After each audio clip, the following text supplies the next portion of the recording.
Muy buenas noches, compañeros. Mi nombre es Arcelia Lara Medina, estudiante del sexto semestre de la licenciatura en Derecho. Mi carrera anterior soy licenciada en Ciencias de la Comunicación, egresada de la Universidad Vasco de Quiroga. Me dediqué durante 10 años al periodismo y posteriormente trabajé en áreas gubernamentales y como coordinadora de prensa de algunos políticos.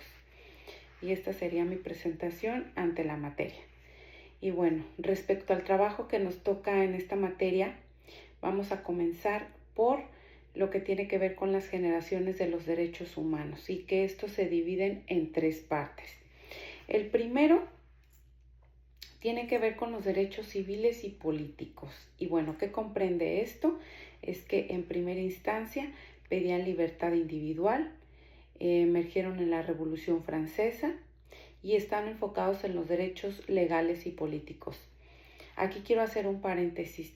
Esta división de las 3 clasificaciones de los derechos humanos nos permite entender el contexto en el que poco a poco se fueron desarrollando la exigencia de los derechos humanos en un contexto social y que nos permite comprenderlo a nosotros como estudiantes, cómo es que se fueron desarrollando, cómo es que se fueron exigiendo y a la vez de acuerdo a las necesidades que la propia sociedad iba observando e iba exigiendo en torno a los derechos humanos. Este primer derecho, esta primera clasificación de los derechos humanos, que tiene que ver con derechos civiles y políticos, pues incluye el más importante y que es el derecho a la vida, el derecho a la libertad de expresión y a la libre asociación. La segunda clasificación en torno a los derechos humanos tiene que ver con el derecho económico, el derecho social y cultural. ¿Qué se pedía en este entorno? Se pedía o se exigía la justicia social y el bienestar, el derecho a la educación, al trabajo, a los derechos laborales justos y como podemos ir viendo, todo iba en un orden. Primero derecho a la vida, derecho a la expresión, a la libre asociación y posteriormente brincamos al derecho que tiene que ver con los derechos económicos, a la justicia, a la educación, al trabajo.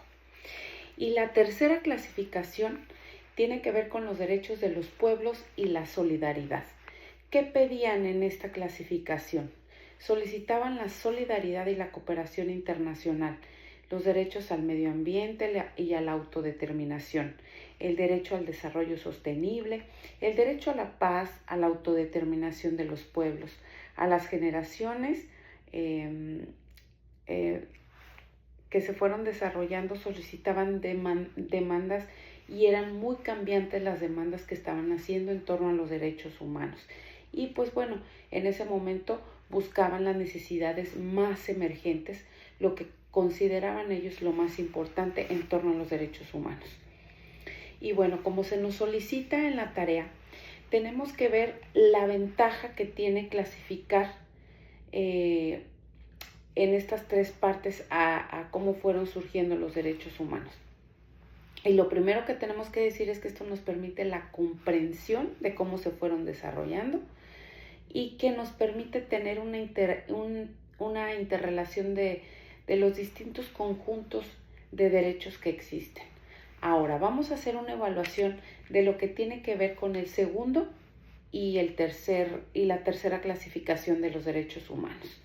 Se enfrentaron obviamente dificultades, pero se parte de algo muy importante que es el tema de la solidaridad. Y primero vamos a definir qué es la solidaridad. La solidaridad es un valor tradicional que busca la comprensión, la generosidad y ayudar en cualquier situación vulnerable a cualquier ser humano. Y también tiene que ver con los derechos al medio ambiente. El derecho económico, que también está importante en esta clasificación.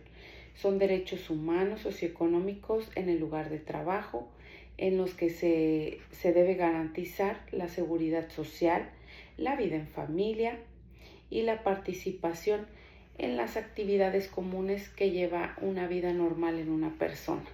Y esto incluye la alimentación, la vivienda, la educación, la vida, la seguridad, la vida cultural, el derecho al agua potable y a un trabajo digno. En torno a la segunda clasificación, podemos ver que la concepción de los derechos humanos tiene que ver con las libertades básicas fundamentales, que destaca la indivisibilidad de los derechos humanos, es decir, destacaban que muchos derechos no estaban siendo vistos y los tenían que hacer visibles y además de visibles ejercerlos para que la sociedad comenzara a aplicarlos. Y bueno, esto implica que se garantice la justicia y muchos derechos sociales. Ahora, se considera que el Estado, la figura de Estado, es el principal garante de los derechos humanos y se clasifica esto en 3 partes.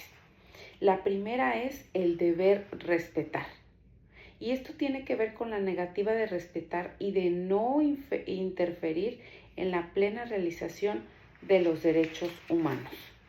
La segunda, que es el deber proteger, nos pide resguardar el goce de estos derechos frente a personas o frente a terceros que los puedan afectar.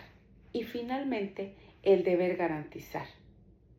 Esto significa tomar medidas concretas para hacer posible su realización de los derechos. Y bueno, con ello abarcamos la petición que nos hacen en esta primer tarea de esta materia. Comentar que esta clasificación sí nos permite tener a nosotros como estudiantes una idea clara de cómo es que se fueron desarrollando. Estas 3 etapas nos permiten ver que en la primera se veían los derechos humanos más básicos, más lógicos, por decirlo de alguna manera, que era garantizar el derecho a la vida, el derecho a la alimentación, a la expresión y la libre asociación. Posteriormente ya vimos que se exigía justicia social y más derechos humanos en torno a lo laboral, a trabajos dignos. Y el tercero, que tiene que ver sí con derechos primarios, como puede ser el derecho a la vivienda, al agua potable, a la alimentación, pero también muy enfocados a la justicia social. Muchas gracias.